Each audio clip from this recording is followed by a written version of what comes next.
Take action. Step 3 of the soap framework we're on today as we're covering the soap framework this month to make sure that we've done it a dozen times this year to install it into our subconscious.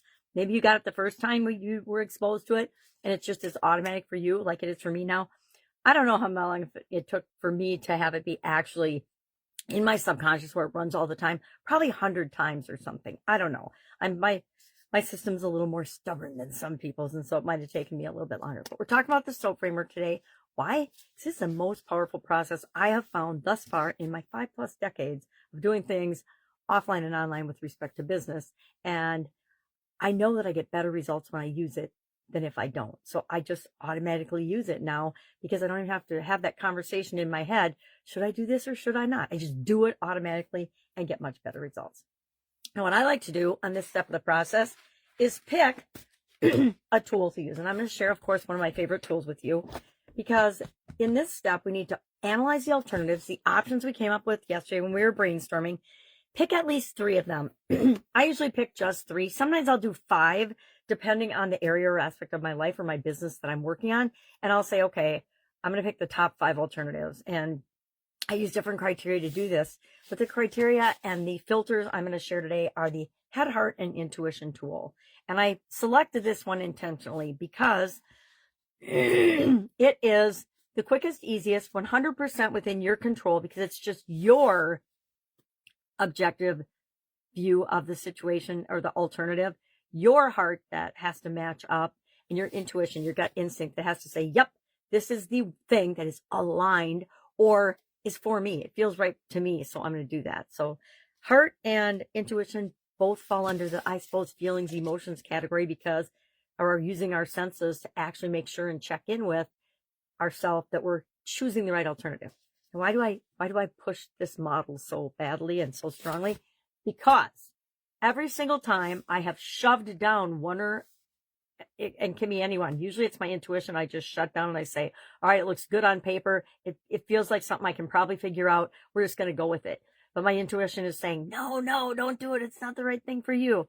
Every time in my past, and that's why I love the lifeline exercises, I get to go back and I get to say and look at and become more self-aware of what I was thinking and what I was feeling and what was going on in my life at the time that I made a choice. And then we all have these pivotal decisions that we make in our life, and we really only know that they're pivotal and that they've massively changed us in our life and the direction we're going when we look back on them. You know, when we're doing it, it feels scary and risky, but we do it anyway.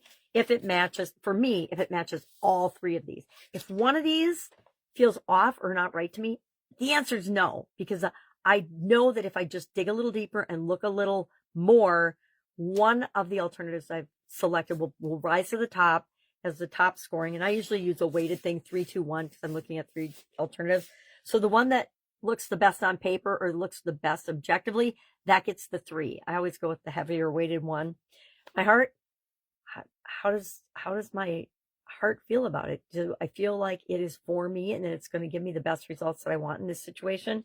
Again, 3, 2, 1. The one that feels or seems the best with respect to my head objectively. Heart's pretty subjective. So that's how we incorporate both objective and subjective criteria into the process. And then finally, my gut instinct. What does my gut tell me? Because if we actually figure out how to take a gut check with ourselves, it's the most powerful tool we can ever have, because it will always keep us true to who we really, really are. Not who our subconscious is telling us we need to be, because that's always just hanging out trying to make us safe and keep us small and protected, right? Because if we're small and protected, we're not going to get any attention. If we don't get any attention, we're not going to have any haters. And if we don't have any haters, we're going to be safe. How ludicrous is that? Just had to say it out loud to remind myself. So that's our tool for today. And I challenge you to look at your 3 favorite brainstorm options yesterday, apply this model, and then see if you don't have just a huge light bulb moment that says, oh my gosh, why would I even think about the other alternatives? This is clearly the right path for me. And I'm looking at building a school community to at least 10K months, right? That's my thing that I'm looking at for the purposes of this soap framework, because it's a brand new community. And so I haven't monetized it or anything yet. So I could hire a coach or a consultant to help me do that. There's plenty of them out there now. And they're making, hundreds of thousands of dollars a month. So they would probably have a good model. Secondly, I can do it myself. I can just model and research and study and then figure out what are the best pieces that work for me or that I'm going to first attempt. Because guess what? Nothing hardly ever works out the first time you do it. Anybody that you see that is an overnight success, you need to dig into it deeper and look at their story, because chances are they did something and failed, did something and failed, did something and failed, did something and failed. And maybe even like Thomas Edison or Colonel Sanders, maybe it was thousands of times or 10,000 times before they had that breakthrough that created the result that they wanted. If we use some of the tools and go through the steps and the things that we're doing in the challenge, things like the SOAP framework, we won't have to try 10,000 times. We might have to try more than once or a handful of times, but we won't have to try thousands of times to create the result that we want. What else I was going to say? So I challenge you, do that, pick one, and just share in the comments below the action that you're going to take. You know, maybe it's going to be phone, and you don't have to say who, just say phone a friend or phone a colleague or phone or message somebody that you know could help you, whatever your action is. Pick that and then just say what you're going to do in the comments below. I already know what I'm going to do. I'm going to do it myself. I'm already in the process of researching and finding best practices and role models.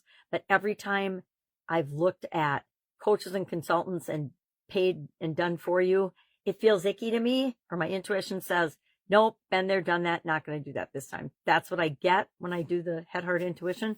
And that's why I'm going with, I am more than capable of figuring this out and picking and choosing and creating the model that is right for me and the people that I'm here to serve. All right. Any questions? All you have to do is ask. Always have an amazing day, and I will, of course, be with you tomorrow.